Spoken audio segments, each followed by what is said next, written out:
जागरूक समाचार के विशेष एपिसोड में आपका स्वागत है। हम इस सच्चाई से परिचित हैं कि अमेरिकी शासक दुनिया में अपना प्रभुत्व जमाने के लिए चालें चलते रहते हैं। इसी कड़ी में यूक्रेन को नाटो सैन्य संगठन का सदस्य बनाने के लिए लंबे समय से षड्यंत्र कर रहे हैं। रूसी शासकों द्वारा इस कदम का विरोध स्वाभाविक था, जिसका परिणाम रूस और यूक्रेन का वर्तमान युद्ध है। इस युद्ध का प्रभाव यूक्रेन, रूस और विश्व की जनता पर तो पड़ेगा ही, पर पहले से आर्थिक संकट से जूझ रही भारतीय जनता पर इसका सबसे बुरा प्रभाव पड़ेगा। अमेरिका ने रूस को निशाना बनाने और अपनी नाभिकीय मिसाइलें रूस के सीमावर्ती यूक्रेन में तैनात करने के लिए सन 2014 में विद्रोह कराकर जेलेंस्की की कठपुतली सरकार को बिठा दिया। अमेरिका को किसी देश की राष्ट्रीय सार्वभौमिकता और अंतर्राष्ट्रीय कानूनों का हिमायती बनने का कोई हक नहीं है, जिसने अफगानिस्तान, ईरान, लीबिया और सीरिया में आपराधिक घुसपैठ की थी, क्यूबा पर प्रतिबंध लगाया, बोलिविया सरकार को उखाड़ फेंका, अपनी कठपुतली इजराइल सरकार के माध्यम से फिलिस्तीन और लेबनान की जमीन पर कब्जे की गुंडई को हमेशा समर्थन करता रहा है। अमेरिका की कठपुतली यूक्रेन सरकार की मांग वाजिब ही है कि रूसी सैनिकों यूक्रेन छोड़ो। आज रूस का खुला हमला भी साफ दिखाई देता है। इसका उद्देश्य साफ है कि यूक्रेन नाटो का सदस्य नहीं बने तथा उसकी सैन्य शक्ति खत्म हो जाए। इसके लिए पिछले 21 दिन से रूस यूक्रेन युद्ध जारी है। यूक्रेन की राजधानी कीव को 3 तरफ से घेर लिया गया है। वहीं वार्ताओं का दौर भी जारी है और यह साफ दिखता है कि अमेरिकी साम्राज्यवाद तथा यूरोपीय साम्राज्यवादी शक्तियां किसी भी हाल में यूक्रेन व रूस के मसले का शांतिपूर्वक समाधान नहीं होने देना चाहते हैं। रूस द्वारा थोपा गया युद्ध उसके द्वारा मसले को अन्य तरीकों से हल कर पाने की अयोग्यता को ही दर्शाता है। अमेरिका की विश्व शक्ति बनने के हथकंडों और रूस द्वारा युद्ध थोपने के सभी आयामों को समझने के लिए जागरूक समाचार के लिए अंग्रेजी के प्रोफेसर हेमेंद्र चंडालिया से विस्तार में बातचीत की गई। सुनिए। जिस तरीके से वहाँ के पूर्व राष्ट्रपति को सैनिक विद्रोह के द्वारा हटाया गया, जो तुलनात्मक रूप से अधिक स्वतंत्र रूप से निर्णय ले रहे थे, और उनके स्थान पर वर्तमान राष्ट्रपति को पदारूढ़ किया गया, जो अपने निर्णयों में बहुत ज़्यादा संयुक्त राज्य अमेरिका के प्रभाव में हैं। तो इससे रूस के अपने हितों को खतरा उत्पन्न हुआ। और जिस तरह से पहले भी हमने ये देखा है कि तत्कालीन सोवियत संघ के समय भी अमेरिका का प्रयास हमेशा से ये रहा कि जो ईस्टर्न कैंप था उसके चारों ओर एक ऐसी पट्टी देशों की बना दी जाए जो कहीं न कहीं अपने सैनिक अड्डों को बनाने में वह काम ले सके और हथियार वहाँ तैनात करके ऐसी स्थिति पैदा कर सके कि वह सीधे सीधे सोवियत संघ तत्कालीन या वर्तमान में रूस तक उसकी पहुँच हो जाए। यूक्रेन में अभी जो घटनाक्रम हुआ है उसके पीछे भी रूस की यही आशंका है कि वहाँ या तो न्यूक्लियर हथियार स्थापित कर दिए जाएंगे अथवा ऐसे हथियार या मिसाइल्स वहाँ स्थापित कर दिए जाएंगे अमेरिका या नाटो द्वारा, जिससे रूस की राजधानी या उसके सैनिक अड्डे सीधे उनकी पहुँच में आ जाएं। दूसरी जो बड़ी बात यह थी कि नाटो की सदस्यता के लिए यूक्रेन के ऊपर दबाव था और यूक्रेन के वर्तमान शासक चाहते थे कि उनको नाटो की सदस्यता मिल जाए। रूस के स्ट्रेटेजिक इंटरेस्ट में ये नहीं था कि यूक्रेन नाटो का सदस्य बने, क्योंकि नाटो एक तरह से रूस के लिए शत्रु है। तो इसलिए अपनी सुरक्षा के लिए भी उसके लिए आवश्यक ये था कि वो वहाँ कोई ऐसी सरकार बनाए जो अमेरिकी प्रभाव से मुक्त हो और जो नाटो की सदस्यता ग्रहण करना नहीं चाहे। तो 20 दिन के युद्ध के बाद लगभग 2-3 दिन पहले से ही यूक्रेन के राष्ट्रपति कहने लग गए हैं कि अब उनकी नाटो की सदस्यता में कोई रुचि नहीं है। और ये इसलिए भी हुआ कि उनकी शायद कल्पना रही होगी कि अगर कोई ऐसा रूस हमला करेगा तो नाटो के लोग वो देश सीधा हस्तक्षेप करेंगे और उसकी मदद करेंगे, लेकिन ऐसा हुआ नहीं। इसलिए एक किस्म की निराशा भी वहाँ के शासक के मन में रही। और मुझे अब ऐसा लगता है कि चाहे वो तात्कालिक रूप से ही सही, लेकिन नाटो के प्रति एक डिसइल्यूजनमेंट इस समय यूक्रेन की सरकार में है। जहाँ तक इस हमले के विरोध का सवाल है, तो मुझे नहीं लगता कि देश दुनिया में कहीं बहुत ज़्यादा विरोध हो रहा है। कुछ समाचार पत्रों में ज़रूर पढ़ने में आता है कि कहीं कहीं विरोध प्रदर्शन हुआ है, यूँ तो रूस के भीतर भी विरोध प्रदर्शन हुए हैं, लेकिन किसी स्वतंत्र सार्वभौमिक देश पर इस प्रकार का हमला जो लगातार 20 दिन से चल रहा है और सिविलियन टारगेट्स पर भी हमले किए जा रहे हैं, तो जिस तरह से पूरे दुनिया के जनवादी ताकतों द्वारा विरोध होना चाहिए था, वैसा कोई विरोध दिखता नहीं। इसमें भारत की भूमिका के संदर्भ में, भारतीय शासकों की भूमिका के संदर्भ में आपका क्या है? पिछले करीब 7-8 सालों से जो केंद्र में सरकार है, वो विदेश नीति के मामले में पूरी तरह असफल रही और फिसली रही है। हमने अपने चारों ओर अपने शत्रुओं की एक श्रृंखला तैयार कर ली है, चाहे वो पाकिस्तान हो, नेपाल से भी हमारे संबंध बहुत अच्छे नहीं हैं, श्रीलंका से भी नहीं है, भूटान से भी नहीं है, चीन से भी। चीन से तो हमारी शत्रुता साफ तौर पर दिख रही है। चीन के एग्रेशन को हम लोग डिप्लोमेटिक तरीके से रोक नहीं पाए हैं। और जो ग्लोरिफिकेशन सेना का हुआ है इन सालों में, मुझे लगता है कि वो अपने आप में एक चिंता की बात है। सैनिक अभियानों से कोई भी राष्ट्र अधिक समय तक सुरक्षित नहीं रह सकता। बेहतर ये हो कि हम जो डिप्लोमेटिक रिलेशनशिप की बात है, विदेश नीति और कूटनीति, उससे हम एक बेहतर समझ अपने पड़ोसियों के साथ पैदा करें, तो ही स्थायी शांति संभव है। सर, एक सवाल ये है कि 2014 में जब सत्ता बदल गई वहाँ पर, और उस समय ही रूस को कुछ कार्रवाई करनी चाहिए, तो अब तक उसने क्यों इंतजार किया? और दूसरा, इस वक्त युद्ध करने का आपको क्या कारण दिखाई देता है? जो तात्कालिक कारण है वो तो मुझे ये लगता है कि जिस तरीके से पूरी दुनिया में इस समय रिसोर्सेज क्रंच आ गए हैं, और जो पिछले 2-3 सालों में आर्थिक गतिविधियां कम हुई हैं, उससे देशों की अर्थव्यवस्थाओं पर असर पड़ा है। और इसलिए भी क्योंकि युद्ध के जो संसाधन हैं, जो हथियार हैं, वो भी अमेरिका, रूस, फ्रांस, जर्मनी, इन सब के लिए एक बड़ा ट्रेड का भी माध्यम है, व्यापार का। हथियारों का जो व्यापार है, उस बहाने से अपनी अर्थव्यवस्था को वापस पटरी पर लाने का प्रयास भी ये हो सकता है।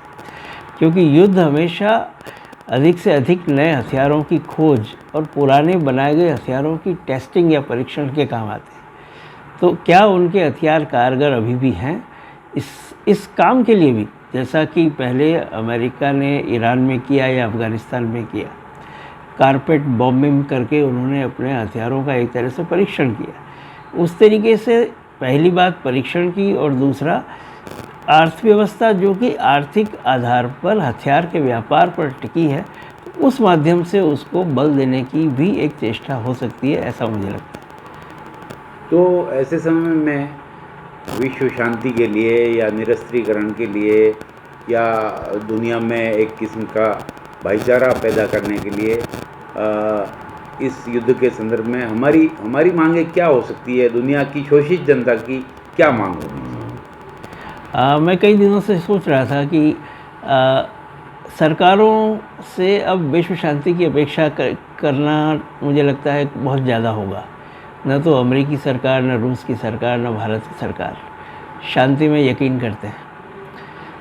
ये सब के सब योद्धाओं के युद्धों के ग्लोरिफिकेशन का काम कर रहे हैं, और इसलिए अपने अपने बजट का एक बहुत बड़ा हिस्सा वो डिफेंस पे खर्च कर रहे हैं। भारत में भी हर बजट में डिफेंस एक्सपेंडिचर के लिए जो आउटले है वो लगातार बढ़ रहा है, और पिछले 5-6 सालों में तो विश्व का सबसे अधिक हथियारों का आयात करने वाला देश भारत रहा है। अमेरिका विश्व का सबसे बड़ा हथियार निर्यातक देश रहा है 5-6 सालों में। तो इसलिए जो शासक वर्ग है और जो सत्ता में लोग हैं, उनसे शांति की अपेक्षा करना मुझे लगता है ठीक नहीं है। होना ये चाहिए कि जो दुनिया के सारे देश हैं, उनके जनता के बीच इस प्रकार की समझ विकसित हो और सारी दुनिया के देशों की जनता युद्ध के खिलाफ प्रदर्शन में उतरे। वही एकमात्र तरीका है कि हम अपने अपने शासकों पर दबाव बनाएं कि वो जितना व्यय रक्षा के नाम पर कर रहे हैं उसको कम करके उस राशि का प्रयोग आम जनता के हितों के लिए, उनके कल्याण के लिए, उनकी बेहतरी के लिए करें।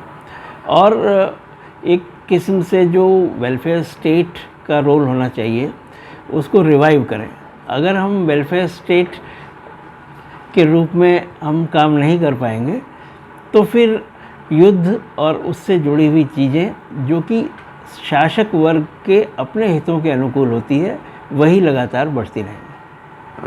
अंतिम सवाल सर, कि पहले भी जो विश्व युद्ध हुए हैं वो महामारियों के बाद में विश्व युद्ध हुए हैं और इस वक्त भी 2 साल तक कोरोना और उससे सभी लोग पीड़ित रहे हैं जी। और ऐसे में कई लोग ये आशंका व्यक्त कर रहे हैं कि विश्व युद्ध न हो जाए। इस बारे में आपका क्या मत है? मुझे तो ये आशंका अभी कम लगती है, क्योंकि अगर विश्व युद्ध होना होता तो 20 दिनों में नाटो की सेनाएं कहीं ना कहीं हस्तक्षेप कर चुकी होती। मुझे लगता है कि चाहे वो संयुक्त राज्य अमेरिका है या नाटो के अन्य सदस्य देश हैं, वे अपने आर्थिक हितों के प्रति ज़्यादा जागरूक हैं, ज़्यादा चिंतित हैं बजाय कि किसी डायरेक्ट वार के। तो ऐसा विश्व युद्ध जैसा तो नहीं होगा, लेकिन जिसको हम कहते हैं कि आर्थिक युद्ध, वो बड़े पैमाने पर होने की आशंका है और इसलिए कुछ इस प्रकार की आर्थिक नीतियां लागू की जाएंगी जो अमेरिका द्वारा संचालित हों, जो प्रतिबंध के रूप में रूस पर तो थोपी जा चुकी हैं और जो रूस के मित्र देश होंगे या तीसरी दुनिया के देश होंगे उन पर भी ऐसी आर्थिक नीतियां थोपी जा सकती हैं। सबसे बड़ा खतरा तो पेट्रोलियम की क्राइसिस का है और अगर पेट्रोलियम की क्राइसिस या पेट्रोलियम का संकट दुनिया के सामने आता है तो एक किस्म से तीसरी दुनिया पर एक युद्ध ही है जो आर्थिक दृष्टि से थोपा जाएगा। अर्थात जो भी उनका बजट है उसका एक बड़ा हिस्सा पेट्रोलियम के आयात पर खर्च होगा और जो विकास के कार्य हैं, जो जन कल्याण के कार्य हैं, उनमें राशि लगातार कम होती चली जाएगी।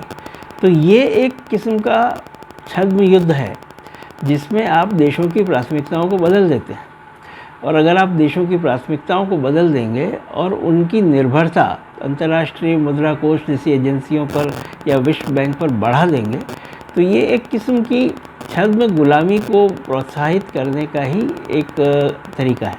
तो इसलिए अब सीधा युद्ध में आना ज़रूरी नहीं है।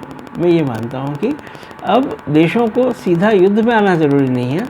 ऐसे बहुत से तरीके हैं, प्रौद्योगिकी है, जिस तरीके से कंप्यूटर्स, मोबाइल्स, इन सब की प्रौद्योगिकी से भी जैसे भारत जैसे देश पर एक हमला अभी हो ही रहा है जिसमें आप लोगों की सोचने समझने की क्षमता को कुंद कर रहे हैं और उनकी जो प्राथमिकताएं हैं उनको डिस्प्लेस कर रहे हैं। उनकी जो वास्तव में प्राथमिकताएं होनी चाहिए उनके स्थान पर अन्य प्राथमिकताएं प्रमुख कर रहे हैं।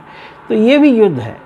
तो युद्ध के अनेक प्रकार अब आ गए हैं और उसमें मनुष्य के, जिसको हम हेजिमनी कहते हैं, कि दिमाग को नियंत्रित कर लेना, ये युद्ध का सबसे आधुनिक और सबसे खतरनाक तरीका है।